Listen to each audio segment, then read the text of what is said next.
Break के बाद आप सभी का एक बार फिर से स्वागत है। नमस्कार, मैं हूं रत्ना और आप देख रहे हैं केकेडी न्यूज। वक्त हो चुका है मुद्दे की चर्चा का। उत्तर प्रदेश में हुए लोकसभा चुनाव 2024 में इंडिया ब्लॉक ने शानदार प्रदर्शन भी किया। कांग्रेस और समाजवादी पार्टी का गठबंधन काम कर गया। दोनों दलों ने मिलकर 80 में से 43 सीटों पर कब्जा जमाया। इसमें से 37 सीटें अकेले समाजवादी पार्टी ने ही जीती, वहीं 6 सीटों पर कांग्रेस ने कब्जा जमाया है। और अब लोकसभा चुनाव में मिली इस जीत के क्रम को दोनों दल आगे बढ़ाने की कोशिश करते हुए दिख रहे हैं।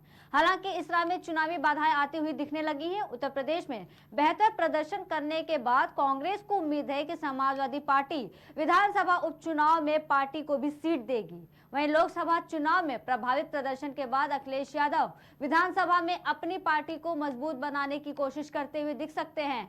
विधानसभा चुनाव 2027 से पहले 10 सीटों पर होने वाले उपचुनाव में अखिलेश अपना दम दिखाकर जनता को एक बड़ा संदेश देने की कोशिश करेंगे। कांग्रेस भी अपनी स्थिति मजबूत करने की कोशिश में है। इसी मुद्दों को लेकर के आज हमारे साथ बातचीत करने के लिए हमारे खास पैनलिस्ट हैं। बीजेपी से जितेश जायसवाल, कांग्रेस से यामीन कादिर और सपा से जैनुल अख्तर। तीनों पैनलिस्ट का बहुत बहुत स्वागत है मुद्दे की चर्चा में। तो हमारा पहला सवाल है जैनुल अख्तर जी से। जैनुल अख्तर जी, आपको हमारी आवाज आ रही है? जी मैडम। अख्तर जी, जिस तरीके से 2027 में विधानसभा चुनाव को लेकर के अब सभी पार्टियों ने अपनी कमर कस ली है, बीजेपी भी अपना दमखम लगा रहा है, और अब ऐसे में बार बार ये सवाल उठ रहा है कि जो इंडिया अलायंस है, चुनाव से पहले भी ये बार बार कहा जा रहा था कि ये अलायंस ज्यादा देर तक टिक नहीं पाएगी, और अब क्या लगता है कि ये अलायंस की जो ड्यूरेबिलिटी है वो कब तक होगी, और क्या जो जिस तरीके से साठगांठ हमें लोकसभा चुनाव में देखने को मिलेगा, विधानसभा चुनाव में भी ऐसे ही साठगांठ देखने को मिलेगा? जैनुल जी। मैडम, जहाँ तक ये बात आरोप लग रहा है कि जो है ये गठबंधन आगे काम नहीं करेगा या टूट जाएगा, ऐसा कतई कोई बात नहीं है। इसलिए नहीं है कि हम सफलतापूर्वक यहाँ उत्तर प्रदेश में सफलता 43 सीटों पर पाई है। और एक तरफ थोड़ा ऑन द रिकॉर्ड में बात करके आपको बात को स्पष्ट करना चाहूंगा कि हमारे साथ जो भी गठबंधन में लोग रहे, पिछले चुनाव में 2019 के चुनाव में भारतीय बहुजन समाज पार्टी हमारे साथ मिलकर लड़ी तो 0 से 10 सांसद जीते थे। हमारी संख्या 5 रही। उसी तरह आज के डेट में आज भाजपा को आप देखिए हमसे अलग होकर लड़ी है तो आज वो पूरे देश से एक भी सीट जो है उनका खाता तक नहीं खुला है। पहली बात। दूसरा चीज, राम प्रसाद ये मौर्य जी जो है, स्वामी प्रसाद मौर्य जी हमसे अलग होके गए। आज उनकी स्थिति पर कुशीनगर से चुनाव लड़े थे, उनका जो है मामला खत्म हो गया, चुनाव हार गए, बड़ी बुरी तरह से हारे। दूसरी चीज आपके जो है इसके अलावा जो है और भी जो हमारे साथ छोटे मोटे रालोद की हैसियत देख लीजिए। रालोद भी जो है पश्चिमी उत्तर प्रदेश में हमारे साथ लड़े थे, अच्छा हमारे साथ थे, लेकिन वो छोड़ के जब भारतीय जनता पार्टी के साथ गए हैं तो वो भी सिमट के रह गए हैं। ओम प्रकाश राजभर जी को देख लीजिए कि अपने लड़के का भी उन्होंने बड़ी बुरी तरह से ये 1.5 लाख वोटों से जो है चुनाव हारे हैं। तो इस तरह मैं बहुत स्पष्ट रूप से बताना चाहता हूं ऑन द रिकॉर्ड के साथ कि हमारा जो है परफॉर्मेंस इतना शानदार रहा है कांग्रेस और समाजवादी पार्टी के साथ कि हम बहुत शानदार जिस तरह लोकसभा में किए हैं और जनता ने हमको जितना मजबूती से हमको सम्मान दिया है, उसी सम्मान का ख्याल रखते हुए जैसा आप देख लीजिए कि अभी अग्निवीर की योजना के तहत उत्तर प्रदेश में उन्होंने जो है एक जो है उत्तर प्रदेश पुलिस भर्ती का भी उन लोगों का जो है एक चिट्ठी जारी हुआ। आज जब हमारे राष्ट्रीय अध्यक्ष अखिलेश यादव जी ने और प्रियंका गांधी ने जब इसका विरोध करना शुरू किया तो तुरंत बैकफुट पे ये सरकार आई और कही नहीं ये गलती से आ गया, ऐसे आ गया, वैसे आ गया। आप बताइए, कोई चीज एक बड़े अधिकारी के दस्तखत होते हैं, बात होती है, तब जाके वो लेटर जारी होते हैं। और ये हमारे विरोध और हमारी ताकत, जनता की ने ताकत इस तरह दिया है कि उस ताकत के दम पे इनको जो है हम बैकफुट पे रखेंगे। और 2027 हमको जनता जो है इनकी भ्रष्ट सरकार, इनकी जो है अभी देखिए तमाम तरह के अभी इस सरकार चुनाव के बाद भी इनका जो है तमाम तरह का मामले आए हैं सामने। इसलिए जो है हम जो है अभी पेपर लीक देखिए, हम लोग तो केवल कह रहे थे नीट का, अब नेट का भी मैडम आज देखिए कि नेट का भी पेपर इनका जो है निरस्त हो गया। तो इस तरह से युवाओं को एकदम जो है ये बधुआ मजदूर बनाना चाहते हैं। आप बताइए, मतलब हीरा होता है ना, उस पर 3% जीएसटी लगाए हैं और कॉपी किताब पे 18%, कॉपी किताब कलम पे 18% लगाए हैं।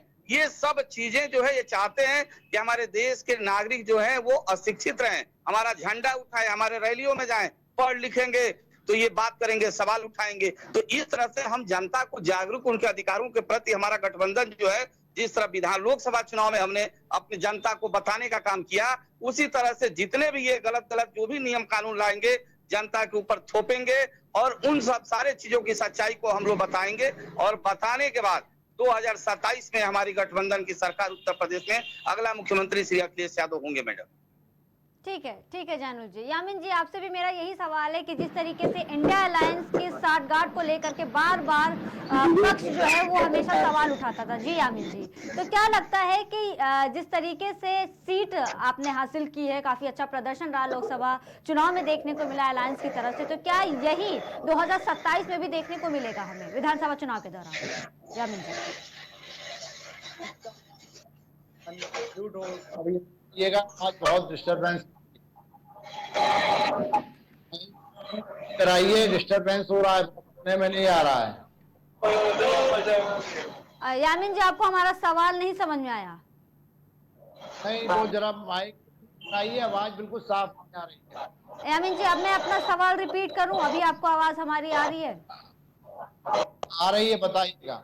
जी यामिन जी, इंडिया अलायंस की ड्यूरेबिलिटी की बात हो रही थी यामिन जी, कि क्या विधानसभा चुनाव जो 2027 में होने वाले हैं, क्या इसी साठगांठ के साथ जिस तरीके से आप लोगों ने लोकसभा चुनाव में प्रदर्शन किया है, क्या यही प्रदर्शन भी हमें देखने को मिलेगा विधानसभा चुनाव में? यामिन जी देखिएगा, इंडिया गठबंधन का प्रदर्शन, ये जो चुनाव होने जा रहे हैं इसमें बेहतर देखने को मिलेगा। इंडिया गठबंधन पर लोग, हमारे जो विपक्षी हैं, हम तो विपक्षी कहेंगे उनको, जो सत्ता में बैठे हैं, वो तमाम तरह की कयास लगाए बैठे हैं कि ये गठबंधन में सीटों को लेकर के लड़ाई है, गठबंधन में एकता को लेकर लड़ाई है, हमारी किसी से कोई लड़ाई नहीं है। सबसे बड़ा मैं एग्जाम्पल देना चाहता हूं कि भारतीय राष्ट्रीय कांग्रेस ने जब से और आज तक के लोकसभा चुनावों में सबसे कम सीटों पर क्षेत्रीय दलों के साथ समझौता करके 2024 का चुनाव लड़ा और हम सम्मानजनक स्थिति में आए। इसलिए विधानसभा के चुनावों में हमारा जो इंडिया गठबंधन का दल है, उत्तर प्रदेश में समाजवादी पार्टी है, हमारे और जो गठबंधन के नेता हैं, तेजस्वी यादव जी हैं, अरविंद केजरीवाल जी हैं, इन सबको हम साथ लेकर चलेंगे और सभी हमारे एक दूसरे के लिए प्रचार के लिए आएंगे और हम एक बेहतर प्रदर्शन करके उत्तर प्रदेश में हम सरकार बनाने का काम करेंगे और जनता की मूलभूत सुविधाओं को देने का जो वादा हमारा है उसको पूरा करेंगे। जो 2024 में हमने वादा था कि हम सरकार बनेगी हमारी इंडिया गठबंधन की, तो हम जो है लोगों को एक महालक्ष्मी योजना में 1 लाख रुपए साल, किसान योजना, स्वास्थ्य, शिक्षा, ये कानून व्यवस्था, ये सारी योजनाओं को लागू करने की बात है। विधानसभा 2027 के चुनाव में हमारे मैनिफेस्टो के अंदर मिलकर के बनाएंगे इंडिया गठबंधन के लोग और उसको हम बेहतर करके और जनता को मूलभूत सुविधाएं देंगे और जो है हम जीत करके और उत्तर प्रदेश के अंदर हम चुनाव, जो 4 विधानसभाओं में है चुनाव फिलहाल होने वाले हैं, वहां हम जो है इंडिया गठबंधन की सरकार बनाने जा रहे हैं। जनता का झुकाव और मन की बात जनता हमारी तरफ देख रही है। अब मन की बात जनता कहती है, अब मन की बात सुनती नहीं है। तो मन की बात जो जनता ने हमसे कहा है, हम सरकार बनाने जा रहे हैं और बेहतर प्रदर्शन करके हम दिखाएंगे और एक होकर के हम चुनाव लड़ेंगे। ठीक है यामिन जी, तो जिस तरीके से ये बार बार कहा जा रहा है कि अब उपचुनाव में अखिलेश यादव अपना दमखम दिखाकर जनता को एक बड़ा संदेश देने की कोशिश में है, और ये भी कहा जा रहा है कि कांग्रेस भी अपनी स्थिति को मजबूत करने की पूरी कोशिश में, और ये भी कहा जा रहा है कि जिस तरीके से राहुल गांधी ने भारत जोड़ो न्याय यात्रा की शुरुआत की थी, उसका असर कहीं ना कहीं अब देखने को मिल रहा है। यामिन जी जी बिल्कुल मिल रहा है।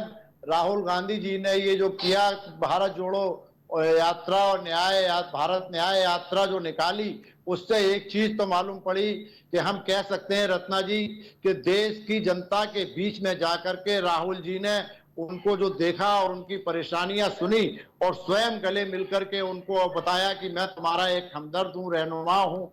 तो जनता की जो परेशानियां उनके दिलो दिमाग में बैठी हुई हैं, उनको देखते हुए इंडिया गठबंधन काम करेगा और बिल्कुल जनता पूरी तरह से इंडिया गठबंधन का साथ देकर सरकार बनाने जाएगी। ठीक है यामिन जी, हमारे साथ बीजेपी के प्रवक्ता अजितेश जायसवाल भी जुड़ चुके हैं। अजितेश जी, आपने सुना क्या कुछ कहा यामीन कादिर जी ने, तो सवाल मेरा यही था और इसी पर अभी ये डिबेट हो रही थी कि जिस तरीके से इंडिया अलायंस ने शानदार प्रदर्शन किया, जो कि कहीं ना कहीं भाजपा उम्मीद नहीं कर रही थी, लेकिन प्रदर्शन हुआ, रिजल्ट्स आए और हमने देखा कि किस तरीके से उन्होंने ये शानदार प्रदर्शन किया है। तो अब क्या लगता है कि विधानसभा में जो 2027 को विधानसभा के चुनाव होने वाले हैं, उसमें भी ये प्रदर्शन हमें देखने को मिलेगा? क्योंकि ये दावा किया जा रहा है कि इनके जो 60 गांठ हैं, वही 60 गांठ अब कमाल करेगी 2027 में भी। अखिलेश, जितेश जी।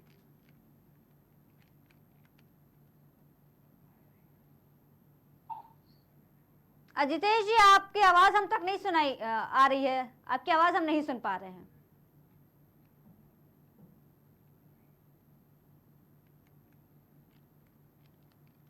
कुछ नेटवर्क के चलते हम अजितेश जी से उनका जवाब नहीं सुन पा रहे हैं। जानू लखतर जी की तरफ हम जाते हुए, जानू लखतर जी, आपको हमारी आवाज आ रही है, तो इस सवाल का जवाब दीजिएगा कि ये जो दावे किए जा रहे हैं, इन दावों में कितनी सच्चाई है? जानू जी।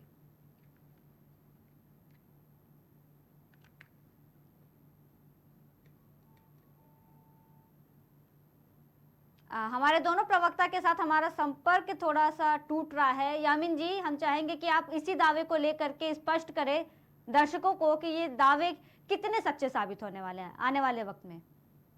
देखिए, इंडिया गठबंधन एक मजबूत स्थिति में है और 2024 में उसने अपनी योग्यता सिद्ध की है।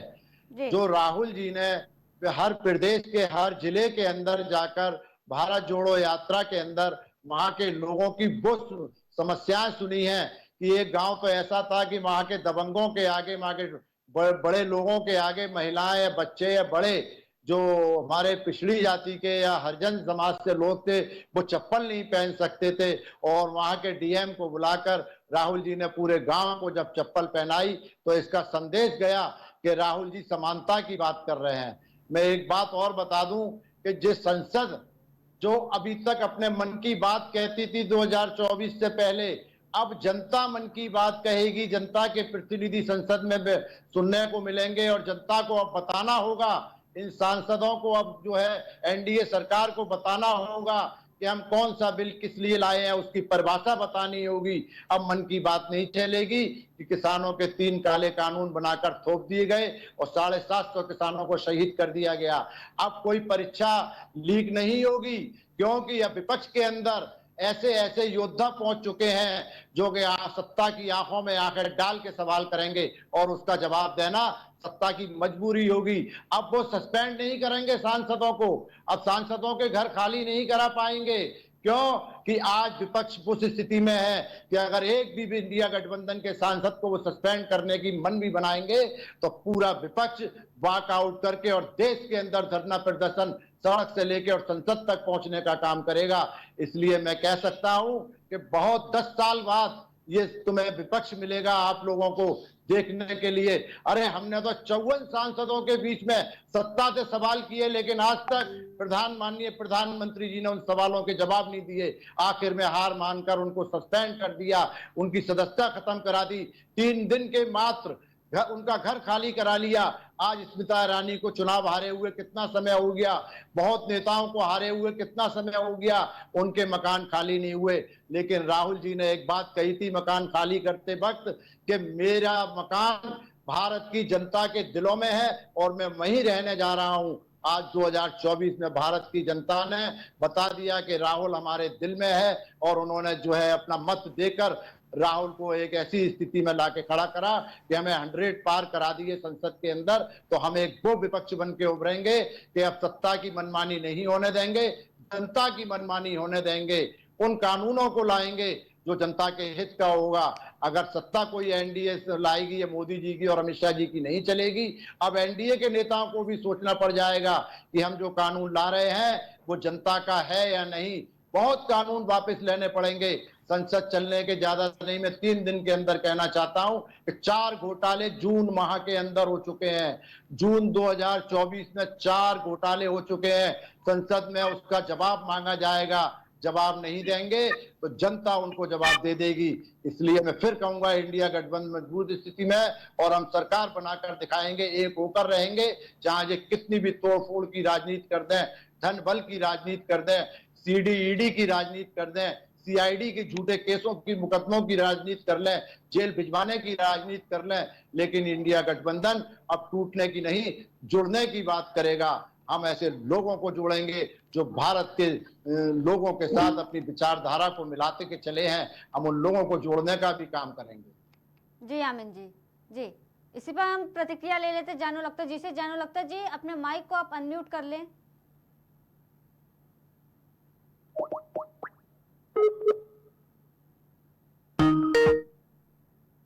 जानू लखतर जी, आपको हमारी आवाज आ रही है? अपने माइक को आप अनम्यूट कर लें।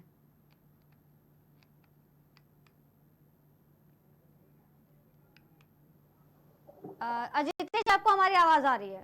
जी जी आ रही है, बोलिए। जी अजितेश जी, सवालों के जवाब हमने आपसे पूछे थे पर आपसे संपर्क नहीं हो पाया। तो नहीं, आपका मैडम सवाल मैंने देखा हुआ है, सुना हुआ है जी। और मेरे आज नेटवर्किंग प्रॉब्लम बहुत आ रही है, पता नहीं क्यों। ठीक है, ठीक है, अभी आप नेटवर्क आपका सही है, हम आपको सुन पा रहे हैं, जवाब दीजिए। देखिए मैडम, पहली चीज तो मैं बताऊं, कांग्रेस पार्टी इस चुनाव में जो किस आधार पे इतनी उत्साहित है, किस आधार कह रही है, ये तो बड़ा हास्यास्पद चीजें है। देश की जनता ने मोदी सरकार को पूर्ण बहुमत से चुना है। जो हमारा एनडीए का गठबंधन था उसको पूर्ण बहुमत से चुना हुआ है। कई दलों के साथ गठबंधन था, सारे दल ने मिलकर पूर्ण बहुमत की सरकार बनाई है। मोदी जी तीसरी बार प्रधानमंत्री बने हैं। खुद कांग्रेस पार्टी 99 सीटों पे आई हुई है। पूरे देश में 99 सीट कांग्रेस पार्टी पाई है, 100 का आंकड़ा भी नहीं छू पाई। और पूरे देश में बीजेपी सबसे बड़ी पार्टी बन के उभरी है, 242 सीट, 240 सीट पाई है। ठीक है, अब बताइए कि ठीक है, कहीं पे चुनाव ऐसा होता है कि लोगों को क्या था है कि एक मोदी के नाम का एक रिजल्ट देखने की आदत है देशवासियों को, कि हमेशा जैसे 2014 में हमने क्लीन स्वीप किया, 2017 में यूपी में क्लीन स्वीप किया, 2022 में यूपी में क्लीन स्वीप किया, 2019 में क्लीन स्वीप किया, तो लोगों को हर बार अपेक्षा के थोड़ी परिणाम आने की उम्मीद थी। मगर हुआ क्या, कांग्रेस पार्टी ने जनता को बहुत बड़ा धोखा दिया, बहुत बड़ा धोखा। ये 8500 का फार्म जो भरवाना, आप देख रहे होंगे कांग्रेस कार्यालय पे जब जनता इनके यहाँ गई भीड़ लगा के कि मेरा 8500 वाला फार्म जो भरो जमा करो, तो भगा दिया गया। किस तरीके के पूरी तरह षड्यंत्र करके चुनाव कांग्रेस लड़ी है। कोई मुद्दे पे चुनाव नहीं लड़ी है, कोई किसी देश हित के मुद्दे पे चुनाव नहीं, पूरी तरह से जनता को गुमराह करके खटाखट 8500 का लालच देके मोदी के खिलाफ षड्यंत्र चुनाव लड़ी है। उसी का परिणाम था कि जनता, थोड़ी सी जनता, एक वर्ग की जनता गुमराह हो गई और उसने कांग्रेस को वोट दिया। मगर आज कांग्रेस की मंशा पूरे देश ने देख ली, तब भी पूर्ण बहुमत की सरकार देश में मोदी जी की बनी है। हम अपनी समीक्षा कर रहे हैं, जहां उत्तर प्रदेश में हमारे कुछ सांसद कम जीते हैं, कम हारे हैं, उसकी हम समीक्षा कर रहे हैं, कहां जीते हैं, कहां हारे हैं। तो कुल मिला के मैडम, ये 5 साल देशवासियों की सेवा के लिए प्रधानमंत्री जी बेहतरीन काम करेंगे। ये जो भ्रम पाल के बैठे हुए हैं कि अब सदन में सरकार नहीं चलने देंगे, ये खुद एक भ्रम में जी रहे हैं। अभी हरियाणा में कांग्रेस के कई विधायक, पूर्व सांसद भारतीय जनता पार्टी में शामिल हो रहे हैं। अभी आप देखिएगा, एनडीए गठबंधन के कई सांसद कई पार्टी के साथ मिलकर छोड़ के एनडीए गठबंधन, भारतीय जनता पार्टी एनडीए गठबंधन के साथ आने वाले हैं। ठीक है अजितेश जी। यामिन जी कुछ कहना चाह रहे थे। यामिन जी, आपने बातें सुनी है अजितेश जी को, इन्होंने कहा कि भ्रष्टाचार किया है, जनता को गुमराह करके बिना मुद्दों के चुनाव जीता है कांग्रेस ने। फिर किसी ने अपना माइक म्यूट कर दिया, जिसकी वजह से डिस्टरबेंस आने लगा। मुझे लगे जैनुल साहब का माइक म्यूट हो जाता है, उसकी वजह से डिस्टरबेंस आता है। मैं ये कहना चाह रहा था कि कुछ उत्साहित नहीं, हम बहुत उत्साहित हैं। हमने अभी तो 8500 का वायदा किया था, अगर हमारी सरकार आती तो हम 8500 ही देते और मूल सुविधाएं देते। आपने तो 15 लाख का वादा करके और जुमला कह दिया। आपने तो राजस्थान में 450 का सिलेंडर कह करके साफ मना कर दिया। आपने तो जो है 2 करोड़ साल नौकरी कह करके साफ मुकर गए। हम जुमलेबाजी का काम नहीं करते हैं। हमने 8500 रुपए कहा, और मैं आपकी बात को बड़ा करता हूं माननीय प्रवक्ता जी, कि हम 8500 में जब जनता को बता सकते हैं, तो हम 1 लाख का जब वादा करेंगे तो आप 0 पे पहुंच चुके होंगे। और आपने एक बहुत बढ़िया पॉइंट छोड़ा, इस भारत के अंदर गंदी राजनीति के आप जो है जननायक बन गए हैं। 2 विधायकों पर गोवा के अंदर आप 18 कांग्रेस के विधायक तोड़ के सरकार बनाते हैं। कर्नाटक के अंदर येदियुरप्पा को कांग्रेस के विधायक तोड़ के सरकार बनाते हैं। हिमाचल प्रदेश के 6 विधायक तोड़कर आप राज्यसभा भेजते हैं। उत्तर प्रदेश के अंदर 8 विधायक तोड़कर आप राज्यसभा भेजते हैं। आपने जो बात कही ना कि इंडिया गठबंधन के कई सांसद वो तोड़फोड़ की राजनीति नायडू और नीतीश जी के साथ करिएगा, आपको करारा जवाब मिलेगा। कांग्रेस का कोई सांसद, इंडिया गठबंधन का कोई सांसद बिकने वाला नहीं है। आप राहुल गांधी ने कह दिया था कि मेरे साथ वो लोग रहेंगे बब्बर शेर बन के जो ईडी और सीडी और जेल से नहीं डरेंगे। आज जो जीत कर आए हैं वो वही सांसद हैं कि बब्बर शेर है राहुल के और इंडिया गठबंधन के, वो ईडी सीडी और जेल से नहीं डरेंगे। आप जो है अपनी फिक्र करिए। और अगर आपने तोड़फोड़ की राजनीति की तो देश की जनता कालिख पोतने का काम करेगी। अभी तो बनारस के अंदर कल जो हुआ है कि आपके पीएम के जो सिक्योरिटी गार्ड ने बोनट के ऊपर से जिसमें पीएम बैठे थे क्या चीज फेंकी है, मैं फेंकने उस बात को कहना नहीं चाहता हूं। मैं सम्मान करता हूं माननीय प्रधानमंत्री जी का, आपके साथ उसी बनारस की धरती पे यह व्यवहार बहुत बिल्कुल जो है निराशजनक है। मैं इसकी निंदा भी करता हूं, लेकिन आपको सबक नहीं मिल रहा है। आप अहंकार में डूब चुके हैं और अहंकार आपको बनारस ने तोड़ा, अयोध्या ने तोड़ा, राम जी ने तोड़ा और भगवान शिव ने तोड़ा है। अब देखते जाइए आपके अहंकार कहां तोड़ेंगे।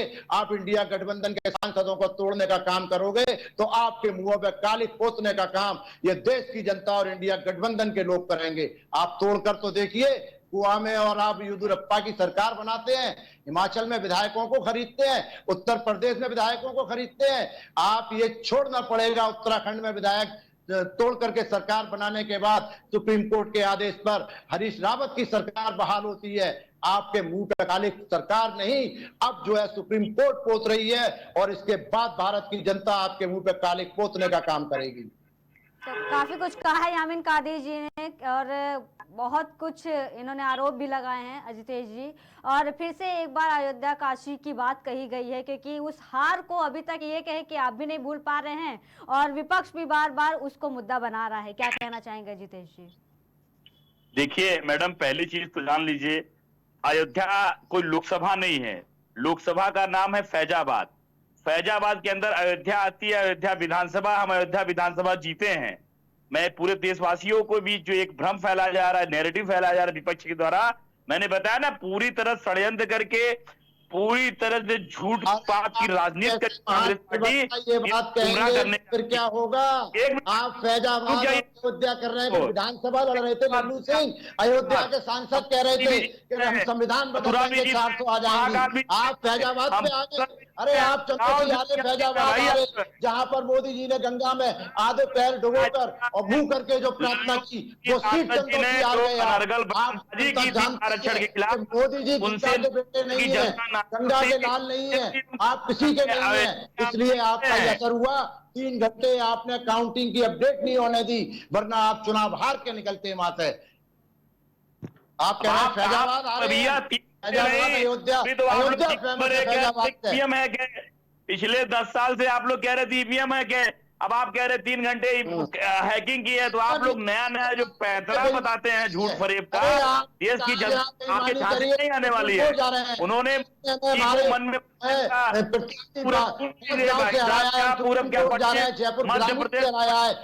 फतेहपुर से हराया है। हम बिल्कुल सुप्रीम कोर्ट आने का काम करेंगे, न्यायालय की सराह में जाएंगे।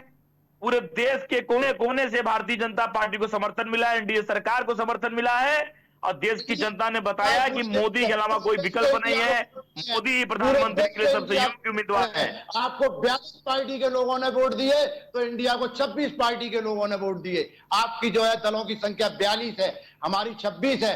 हमें 26 लोगों का समर्थन था, आपको 42 का था समर्थन, आप इसलिए सत्ता बना के ले गए हो।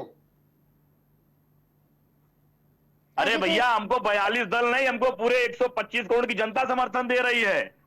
मोदी जी को 125 करोड़ जनता चाहती है कि प्रधानमंत्री बने। समर्थन हमें इंडिया गठबंधन को दिया। अगर 125 करोड़ की जनता देती तो आपको सत्ता दे देती, आपको 240 पे लाके रोक दिया। 125 करोड़ होते हुए कहते हुए आप जरा सम्मान करिए प्रवक्ता के पद पर बैठे हुए हैं।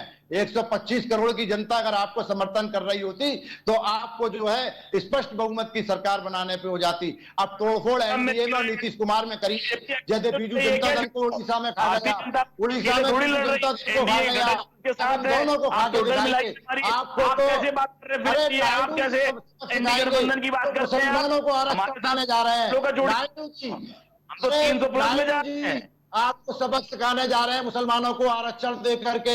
आप अब किस प्लेटफॉर्म पे आएंगे ये जनता को बताना होगा, अंधभक्तों को बताना होगा कि कैसे आपकी मिली जुली सरकार आपके गठबंधन की मुसलमानों को आरक्षण देने जा रही है 4%, 1 लाख रुपए हज के लिए देने जा रही है, 10,000 रुपए इमाम की तनख्वाह करने जा रही है, कब्रिस्तान के लिए मदरसे के लिए जगह देने जा रही है, बनाने जा रही है।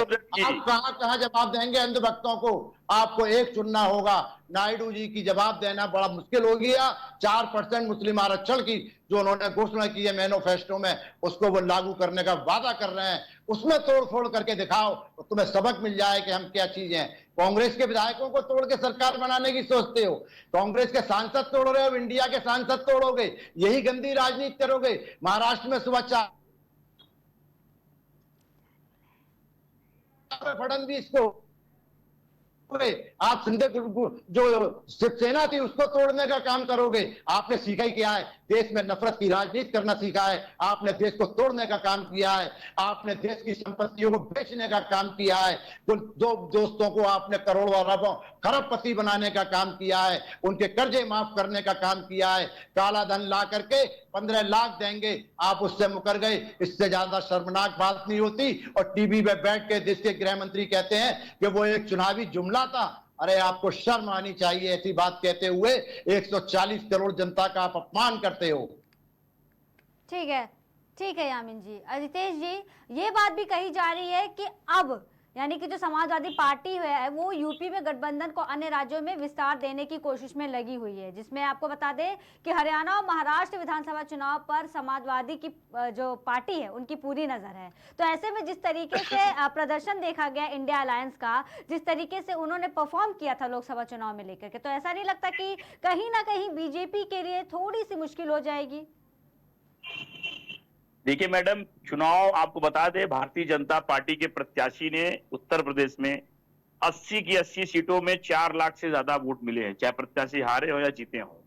जो वोट प्रतिशत था हमारा, थोड़ा सा जो कमी आई है सिर्फ कांग्रेस के फर्जी तरीके से जनता के बीच जो गुमराह करते हुए बातें रखी गई है, आरक्षण के खिलाफ जो दुष्प्रचार किया गया है। यामिन जी ने तो ये भी कहा ना कि जिस तरीके से जनता ने आपको 300 पार भी क्रॉस नहीं होने दिया, क्योंकि चुनाव से पहले तो 400 पार के नारे लग रहे थे कि हम तो 400 लेकर आएंगे, 400 क्या 300 भी क्रॉस नहीं हो सका है। और गठबंधन की बात कर ले, विपक्ष की बात कर ले, तो उनका तो बार बार यही कहना था कि हमें तो अहंकार तोड़ना था बीजेपी का, और वो तो यही बात कह रहे हैं, वो तो यही ढिंडोरा पीट रहे कि हमने वो किया है, हम तो सफल हुए। तोड़ने के लिए लड़ रहे थे चुनाव की, राहुल गांधी को प्रधानमंत्री बनाने के लिए लड़ रहे थे।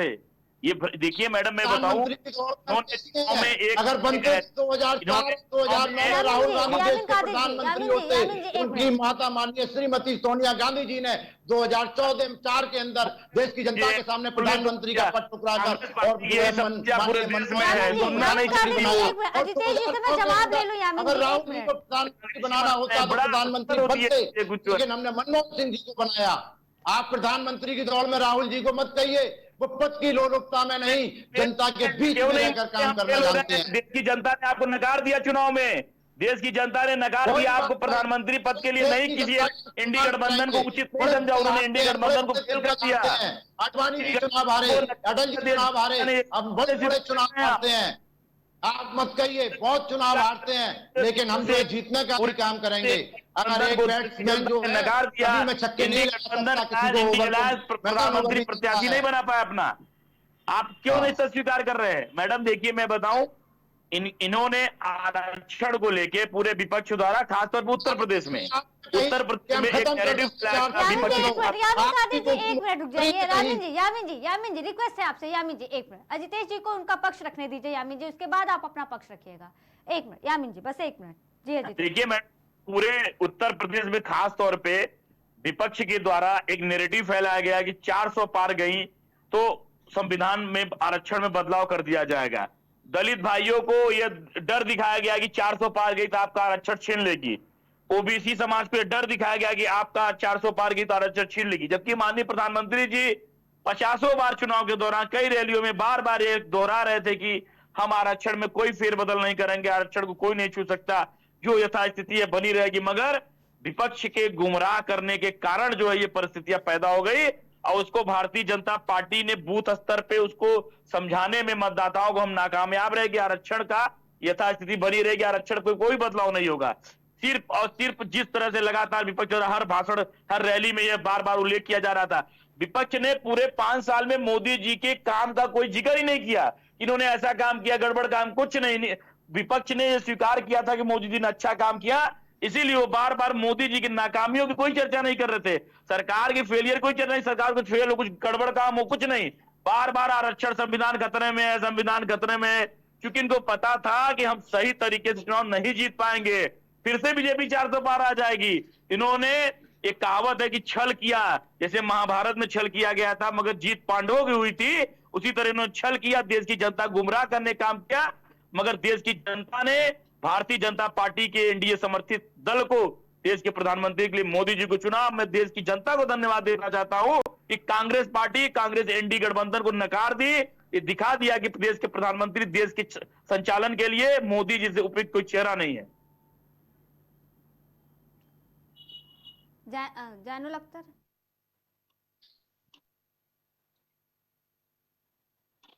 जितेश जी, या ठीक है, यामीन कादिर जी तमाम तरीके की बातें की, वो बार बार कह रहे नैरेटिव ही फैलाया गया है। जिस तरीके से विपक्ष है उसमें कांग्रेस पार्टी को भी बार बार ये बोल रहे हैं कि पहले तो नैरेटिव फैलाया जाता है, और जो बात कही।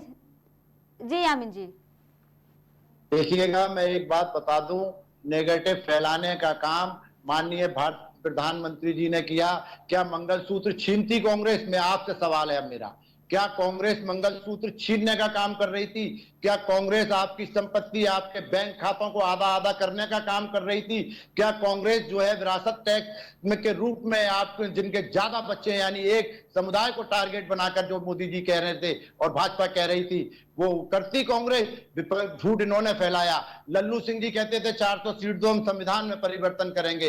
राजस्थान की उप मुख्यमंत्री कहती थी हमें 400 सीट दो, हम संविधान में परिवर्तन आरक्षण में करेंगे।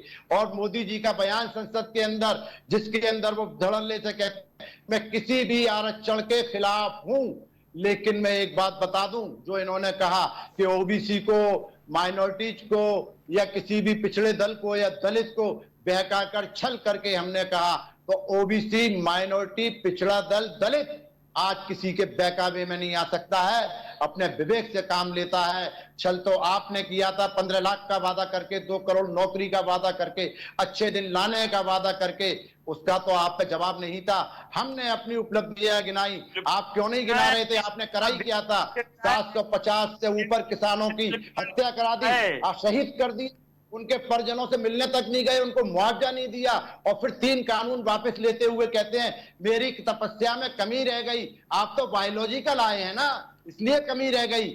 आप सच्चाई देखिए, अपने अहंकार को, भगवान ने आपके अहंकार को ठुकराया है, श्री राम ने आपके अहंकार को ठुकराया है। आपके अरुण गोविंद जी कह रहे थे हम संविधान बदलेंगे, मेरठ के प्रत्याशी थे, जब आपको जो है भगवान शिव ने ठुकराया है। आप जो अहंकार में डूबे हुए थे कि हम जो राम को लाए हैं, अरे रामचंद्र जी ने तो, भगवान रामचंद्र जी ने सृष्टि रची है, आप उनको लाओगे? शर्म करिए। हाँ, राम जी का मुद्दा अगर उठाया था तो माननीय लाल कृष्ण आडवाणी जी, प्रवीण तोगड़िया जी, उमा भारती जी, मुरली मनोहर जोशी जी, विनय कटियार जी, ऐसे तमाम नेताओं ने उठाया था। आपने क्या करा?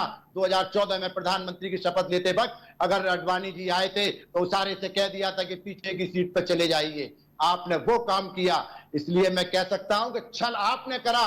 बिल्कुल आप छल की राजनीति, झूठ की नाफी, रफड़त की राजनीति कर रहे हैं। हमने छल कहीं नहीं किया। भगवान ने हमको चाहा, शिव जी ने हमको चाहा, हम जो है आए सम्मानजनक स्थिति में, और फिर इससे अच्छी स्थिति में आएंगे। लेकिन भगवान से प्रार्थना करेंगे कि हमें अहंकार ना दे कभी भी, और हमारे कार्यकर्ताओं में अहंकार ना दे, और एक जोश दे के सच की बात रखे और सत्ता का विरोध करे। संसद तो चलने दीजिए। 4 जो आपने कानून, वो 4 जो आपने घोटाले किए हैं, जून 2024 में उनका मुकाबला करना पड़ेगा, जवाब देना पड़ेगा आपको। ठीक है यामिन जी। अजितेश जी, आप कुछ कहना रहे थे बीच में, यामिन जी जब अपना पक्ष रख रहे थे जी। सबसे पहली बात तो जो बार बार ये कांग्रेसी प्रवक्ता बोल रहे हैं कि हमें शिव जी ने चाहा, हमें राम जी ने चाहा, आपको शिव जी ने नकारा, राम जी ने नकारा। मैं बता दूं, अगर यही बात भारतीय जनता पार्टी के लोग बोले, ये लोग बार बार आरोप लगाए कि आप लोग धर्म की राजनीति करते हैं। मैं पूछना चाहता हूं कि आप धर्म की राजनीति का समर्थन कर रहे हैं? लेकिन अजितेश जी, भाजपा भी तो यही बोलती है ना कि विपक्ष ने भगवान राम को नकारा है, इनविटेशन में नहीं गए वो। भाजपा भी तो यही कहती है ना। ये बताइए, इनको किस स्वप्न में ये सपना देख रहे हैं क्या? अरे अयोध्या का विधानसभा जहां प्रभु श्री राम विराजमान है, हम जीते हैं। मथुरा जहां स्वयं भगवान कृष्ण विराजमान है, वो जीते हैं हम। जहां काशी का जो है, काशी में स्वयं विश्वनाथ बाबा बैठे, वहां जीते हैं। मिर्जापुर में माँ विंध्यवासिनी बैठी, वहां जीते हैं। सतना मैहर में माँ शारदा मैया बैठी। अगर इस तरह देखने लगे, महाकाल भगवान शंकर स्वयं लोग बैठे हुए हैं जो है महाकालेश्वर में, जो है उज्जैन में, वहां हम जीते हैं। पूरे देश में भाजपा जीती है। कहां से ये किस भ्रम में जी रहे हैं कि हमें ये कहां से आ गया? ये सब बातें नहीं समझ आ रहा है। क्योंकि मैडम, पूरे चुनाव में कांग्रेस पार्टी ने कोई मुद्दे की राजनीति नहीं की, कोई मुद्दे पे चुनाव ही नहीं लड़ा। लेकिन अजितेश जी, क्या इस बात में सच्चाई नहीं है कि पूरे, हम सिर्फ अयोध्या की ही बात छोड़ दें, आपने कहा फैजाबाद लोकसभा सीट है जो आपने बताया, ठीक है, लेकिन पूरे देश में क्या कहीं भी भगवान के नाम पर प्रचार प्रसार नहीं किए गए भाजपा की तरफ से? अजितेश जी खुद बताइए आप। मैडम एक बार रिपीट करिए अपना सवाल। भाजपा की तरफ से पूरे प्रचार, जो भी लोकसभा चुनाव हुए हैं उनमें जो प्रचार प्रसार किए गए, क्या उनमें एक भी बार भी भगवान का नाम नहीं लिया गया? भगवान के नाम पर लोगों से वोट नहीं मांगी गई, उनके नाम पर राजनीति नहीं की गई? भगवान, देखिए, भगवान का नाम लेके नहीं वोट मांगा गया। कोई एक भाषण आप दिखा दीजिए, कोई एक वीडियो दिखा दीजिए। हाँ, भारतीय जनता पार्टी की एक संस्कृति है, उसके नेता जब अपने संबोधन करते हैं तो जय श्री राम बोलते हैं। अगर माँ विंध्यवासिनी की पवित्र धरती पे हो तो जय माता दी बोलते हैं। एक परंपरा है, हमारा एक संस्कार है। हम अपने, आज हम लोग भी कहीं जाते हैं, अगर बाई ट्रेन कहीं जाते हैं, कोई देवी का मंदिर दिखता है तो प्रणाम करते हैं हाथ जोड़ के। ये हमारी सनातन संस्कृति है। इसको हम राजनीति से नहीं जोड़ते हैं कभी भी। इसको विपक्ष सिर्फ राजनीतिक नजरिए से देख रही है।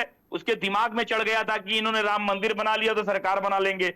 हमने तो कभी भारतीय जनता पार्टी ने जिक्र ही नहीं किया हमने मंदिर बनाया, हमको वोट दीजिए।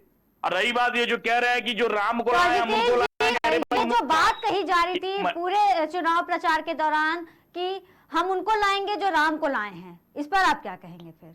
मैडम, ये गाना किसी गाया हुआ, कोई भारतीय जनता पार्टी का ऑफिशियल ये स्टेटमेंट नहीं है, कोई भारतीय जनता पार्टी का ऑफिशियल गाना नहीं है। पहली चीज, ये किसी गायक ने गाया है, लोकप्रिय हो गया, पूरे देश के लोगों की जुबान में चढ़ गया। मुझे लगता है आपके मोबाइल में भी बज रहा होगा। वो एक ऐसा माहौल था, राम राम तभी लोकप्रिय हुआ ना अजितेश जी, जब देश में चुनावी माहौल है, जब देश में मंदिर बन रहा है, जब देश में लोग प्रचार प्रसार कर रहे हैं और देखा जा रहा है कि जहां काशी है, जहां आपने बताया, जहां अयोध्या है, जहां पर धर्म की बात की जाती है, धर्म की नगरी है, तभी ये गाना वायरल हुआ। देखिए मैडम, देश में एक ऐसा गलत राजनीति का माहौल है, कोई गाना वायरल हो रहा है, जनता ये कह रही है कि जो राम को लाए हम उनको लाए हैं। राम को लाने का मतलब ये लोग जो भ्रम बता रहे हैं, भ्रम फैलाते हैं। तो ऐसे तो अजितेश जी, जनता को तो फिर लाना चाहिए था ना जो राम को लेकर आए हैं, क्यों नहीं लाए? क्यों नहीं लेके? मोदी जी फिरते आए, मोदी जी फिरते तो चुन के, यहाँ जनता ने तो चुना है। हमारी इंडिया अलायंस ने चुनाव लड़, मैडम एक तरफ इंडिया अलायंस है, क्या राहुल गांधी 237 सीट लाए हैं? क्या राहुल गांधी तो 99 सीट लाए कांग्रेस की। अगर इंडिया अलायंस एक तरफ लड़ रही थी, दूसरी तरफ एनडीए लड़ रही थी, एनडीए ने जीत लिया चुनाव। भाई गठबंधन लड़ रहा था ना, पूरे देश में बीजेपी लड़ नहीं रही थी। हम तेलंगाना में अलायंस में लड़ रहे थे, हम कहीं कहीं अलायंस में लड़ रहे थे, तो हमारी अलायंस पार्टियों के साथ मिलके, हम बिहार में नीतीश के साथ हमने मिलकर सरकार बनाई, जिसकी जनता ने हमारी पार्टी को सरकार चुना। कांग्रेस की पार्टी को नकार दिया, इंडिया पार्टी, इंडी गठबंधन को नकार दिया। तो मैडम जो ये कहना है कि हम राम को लाए हैं, आपके यहाँ दुर्गा पूजा होता है, हमारे यहाँ दुर्गा पूजा होता है, तो हम लोग माता रानी की मूर्तियां ला के बैठाते हैं, तो कहते नहीं कि हम सब लोग बोलते हैं मुंह से कि हमने माता रानी को, गणेश चतुर्थी होती, गणेश जी की मूर्ति ला के बैठाते हैं। अब गणेश जी को लाने का मतलब क्या हुआ? क्या गणेश जी को हम, अरे राम को लाने का मतलब इन लोगों को कौन समझाए कि जो टेंट में प्रभु श्री राम वर्षों से पड़े थे, जो 500 वर्षों से प्रभु श्री राम टेंट में पड़े थे, त्रिपाल में पड़े थे, अब मुस्टैंड त्रिपाल से निकाल के भव्य महल में राम जी को ले आए हैं। राम को लाने का मतलब ये है, ये लोग हर चीज में गलत निकालते हैं। और देश की जनता इनकी इस भ्रम की राजनीति को, इस छल की राजनीति, ये जो फ्रॉडगिरी वाली राजनीति भाषा इस्तेमाल करते हैं, पहचान चुकी है। कांग्रेस पार्टी को बहुत बड़ा समर्थन नहीं मिला है मैडम। 17 सीटों में 6 सीट मिली है। यहाँ समाजवादी पार्टी जीती है और समाजवादी पार्टी के नेता जो अखिलेश यादव थे, लगातार वो सिर्फ एक ही बात बोल रहे थे मंचों से कि संविधान खतरे में, संविधान खतरे में। उनका एक भी भाषण ऐसा नहीं है कि देश की जनता के खिलाफ मोदी जी काम कर रहे हैं, कोई जिक्र ही नहीं कर रहे थे। उनके दिमाग में था कि मोदी जी बहुत अच्छा काम कर, रोक नहीं पाएंगे। रोकने का एक तरीका है कि गलत तरीके से जनता के बीच गलत बातें रख दो। उन्होंने उस चीज को करने में कामयाबी हासिल की, जिसका थोड़ा सा हमको नुकसान हो गया मैडम, थोड़ा सा नुकसान हो गया। हम 62 सीट पे थे, हम 29 पे चले आए, थोड़ा सा नुकसान हुआ। कई सीटें ऐसी थी कि हम 4000, 5000, 10,000 से हार गए। लेकिन इनकी भ्रम का जवाब आने वाले इलेक्शन में देश की जनता देने को तैयार है। अभी महाराष्ट्र में चुनाव होगा, झारखंड में होगा, तमाम कई राज्यों में चुनाव होने वाले हैं। देश की जनता इंडी गठबंधन को, राहुल गांधी को, कांग्रेस की फ्रॉड की राजनीति को, झूठ की राजनीति को करारा जवाब देने जा रही है। ठीक है अजितेश जी, ठीक है। यामिन जी कुछ कहना चाह रहे थे, यामिन जी से हम प्रतिक्रिया ले लेते हैं। यामिन जी, ये देखिए, मैं ये कहना चाहता हूँ भैया से है कि जहां जहां राम जी ने प्रवास किया, जहां जहां सीता जी ने प्रवास किया, जहां जहां लक्ष्मण जी ने प्रवास किया, रुके या पूजा की, वो सारी लोकसभा सीटें आप देश के अंदर हारे।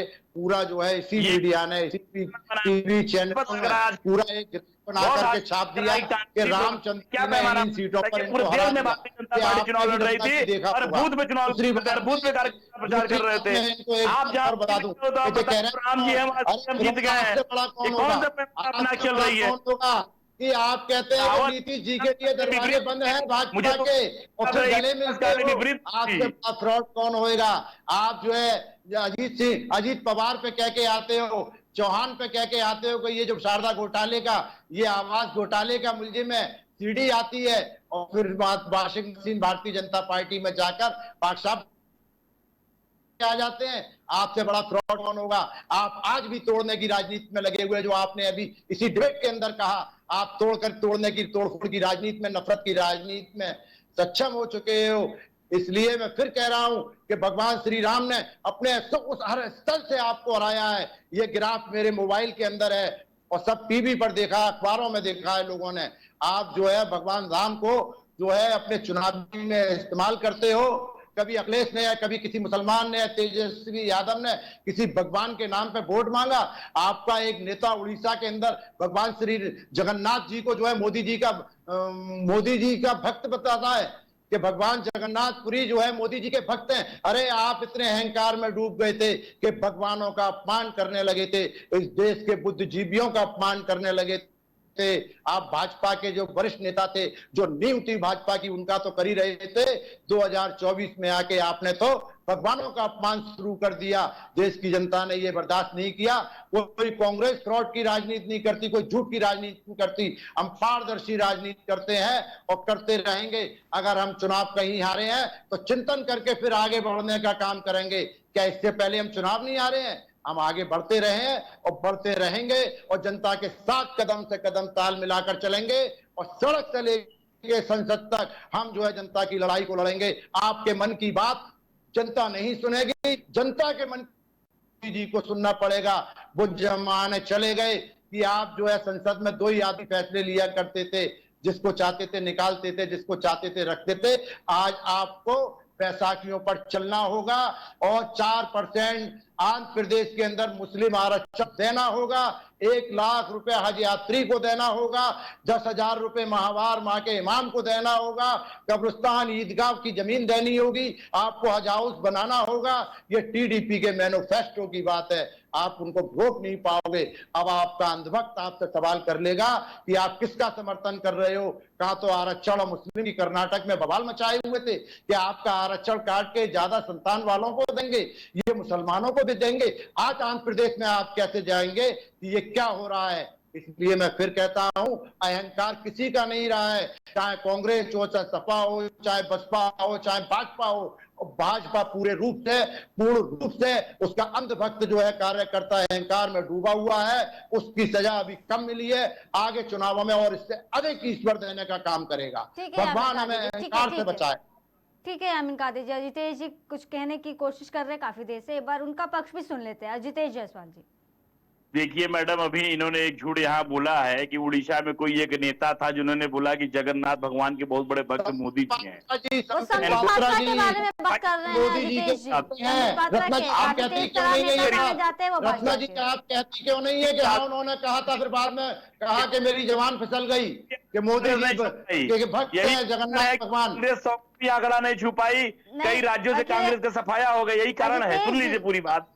वहां पे कोई और नहीं, संबित पात्रा जी चुनाव लड़ रहे थे। ये बात कही गई थी। अरे सुन लीजिए, संबित पात्रा जी चुनाव लड़ रहे थे।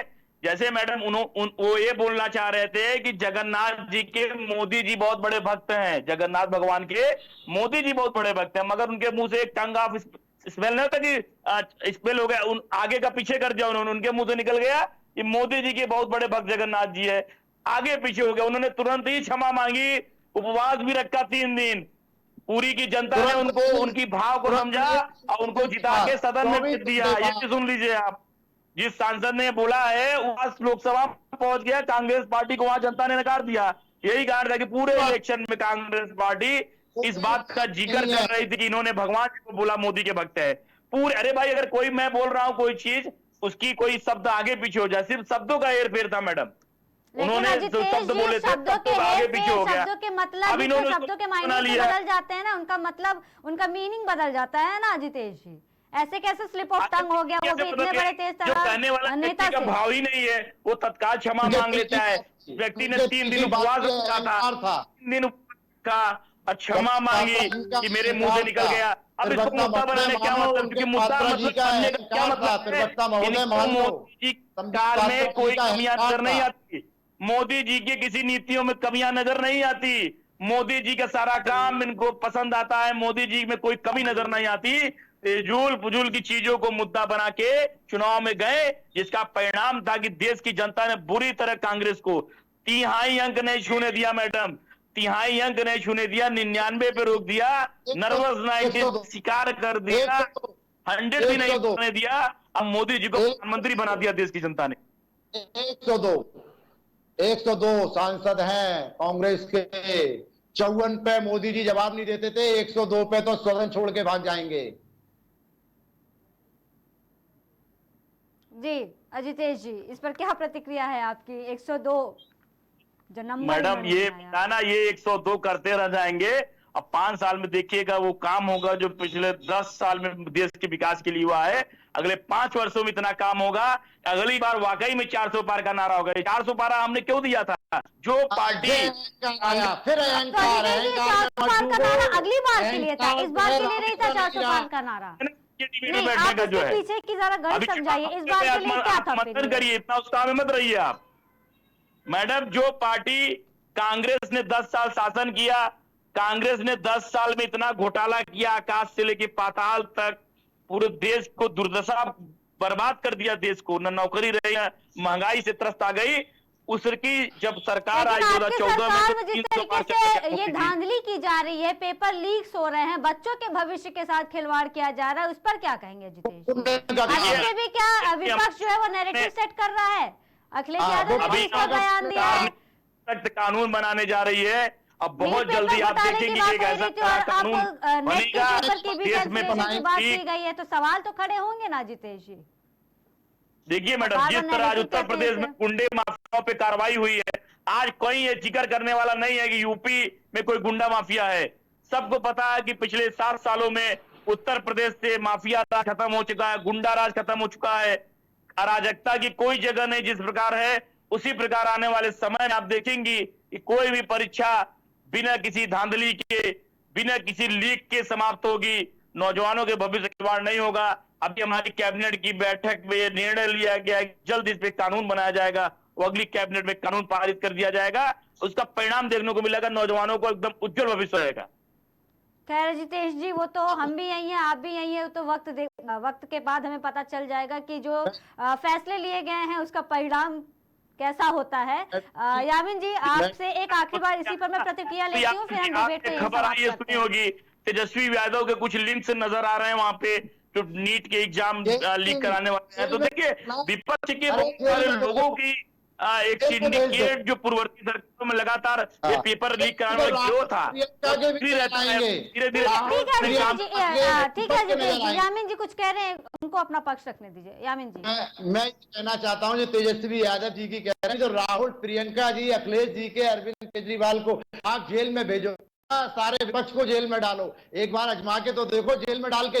आप जो कह रहे थे नहीं कि हम जो है कमेटी बना रहे हैं पेपर लीक पे, से ठीक उसी तरह से रत्ना जी, जैसे कि हमारे पुलवामा कांड के अंदर हमारे देश के महान सैनिक शहीद हो जाते हैं, 400 किलोग्राम आरडीएक्स कहां से आया पता नहीं चलता है, एक दिन पहले चौकियां हटा दी जाती है जब सेना करती थी वहां पर, ठीक उसी तरह कमेटी की जांच आएगी। आज 5 साल तक उनकी जांच तो पूरी नहीं हो पाई। आप छात्रों पर जो लाठीचार्ज और पेपर लीक, जो आत्महत्याएं हमारी बहनें कर रही हैं, उनकी आप जो है कमेटी बना के कार्रवाई करोगे। अरे पुलवामा की भी जरा स्थिति बता देते, अरे अडानी और अंबानी की भी स्थिति बता देते कि कितना करोड़ों अरबों खरबों रुपया हमने माफ कर दिया। तो आप भारत की संपत्तियों को बेच रहे हो, एयरपोर्ट बेच रहे हो, सरकार अरे आप बेच रहे हो, अडानी अंबानी विदेश चले गए, भारत की संपत्ति भारतीय जनता पार्टी की संपत्ति है। आपकी आप मैंने जो मांग है वो बेची है या नहीं बेची है, आपने डेली बेसिस पे दिए कि नहीं दिए, जरा इसको भी साफ कर दो। आप इसको भी साफ करो कि आप देश की संपत्तियों को बेचने का काम कर रहे हो, सोना गिरवी रखने का काम कर रहे हो, संविधान पे लाल किला दिल्ली का देने का काम कर रहे हो, ये भी तो बता दो। एयरपोर्ट बेचने का काम कर रहे हो अडानी और अंबानी के लिए, अरे किसी गरीब के लिए करिए तो वो तुम्हें दुआएं भी देगा। आप जो अमीरों को अमीर बनाने जा रहे हो, गरीबों को गरीब बनाने जा रहे हो। आप कमेटी बनाकर न्याय जब दोगे, 5 साल में पुलवामा के शहीदों की जो है मैं उनको इंसाफ दिलाने की मांग करता हूं, उन बहनों पे प्रतिक्रिया ले लेते हैं अजितेश जी से 2 मिनट।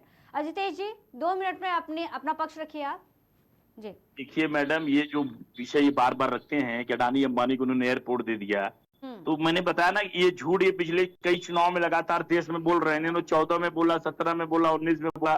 देश की जनता इनके बहकावे में नहीं आ रही है। क्यों नहीं आ रही है? अरे भाई, अडानी कोई अमेरिका मूल के निवासी थोड़ी है, जापानी मूल के निवासी थोड़ी है। एयरपोर्ट को प्राइवेट किसी हाथ कोई एयरपोर्ट दिया जाता है उसकी सुविधाओं के लिए, उसकी सुविधा उच्च स्तरीय हो जाए, क्योंकि यहाँ बहुत सारे विदेश से लोग आते हैं, इंडियन के बहुत हाई क्लास के लोग आते हैं। इस सुविधा गुणवत्ता बढ़ाने के लिए उसका बाकायदा टेंडर निकलता है। अरे भाई साहब भी भर लीजिए, कह रहे हैं कि आम आदमी, अरे भाई आम आदमी क्या, आप भी भर लीजिए टेंडर के जो मानक है पूरा करके ले लीजिए। क्यों ऐसा आरोप लगा रहे हैं? अब क्या अंबानी जी, अडवाणी जी 10 साल मनमोहन सिंह जी की सरकार रही, क्या उन्होंने इस देश में बिजनेस नहीं किया? क्या वो देश छोड़ के चाइना चले गए थे अंबानी अडानी? क्या अडानी अंबानी देश छोड़ के अमेरिका चले गए थे मनमोहन सिंह की सरकार में? अरे क्या फर्जी बातें कर रहे हैं? आप ही की सरकार में 10 साल बिजनेस किया, आप रिकॉर्ड उठा के देख लीजिए। कोई किसी पे यू आर, मैं वही इतनी देर से आरोप लगा रहे हैं मोदी सरकार पे, मगर सरकार पे एक भी आरोप नहीं लगा पाया आपने। एक भी बार आपने ये नहीं कैसे कहा कि मोदी जी की ये नीति अच्छी नहीं है, मोदी जी की ये योजना अच्छी नहीं है, मोदी जी की ये चीजें अच्छी नहीं है, आपने बात नहीं कहा। अब मुझे खुशी इस बात की है कि हमारे नेता पे गर्व है, ये भी दाग उस पर नहीं रहे, आरोप नहीं ऊपर है, उसके ऊपर जो है कि अंबानी अडानी, अरे भाई अंबानी अडानी इसी देश के लोग हैं। अंबानी कोई दूसरी दुनिया से आए हुए, कोई सूर्यदेव चंद्रलोक से थोड़ी आए हुए हैं, देश के नागरिक हैं। टेंडर तो निकलता है, लेते हैं, भरते हैं, उनका स्वाभाविक बिजनेसमैन है वो। क्यों उसके भारतीय जनता पार्टी के ऊपर आरोप लगा के आप लोग साबित करते हैं कि मोदी में कोई कमी नहीं है, मोदी नीट एंड क्लीन है, मोदी के ऊपर कोई आरोप नहीं है, मोदी बेदाग है, इस पे मोहर लगा देते हैं आप लोग। लेकिन अडानी रेलवे लिखवाओगे, भारतीय रेलवे पे अडानी लिखवाओगे, मोदी जी के काम किए हैं, लेकिन जो काम जो गड़बड़ की भी तुलना कर लो, क्या अडानी रेलवे भारतीय रेलवे पे? ठीक है, ठीक है, ठीक है अजितेश जी, यामिन जी, ठीक है। बहुत बहुत धन्यवाद आप तीनों का हमारे साथ पैनल में जुड़ने के लिए और हमसे बातचीत करने के लिए। बहुत बहुत धन्यवाद।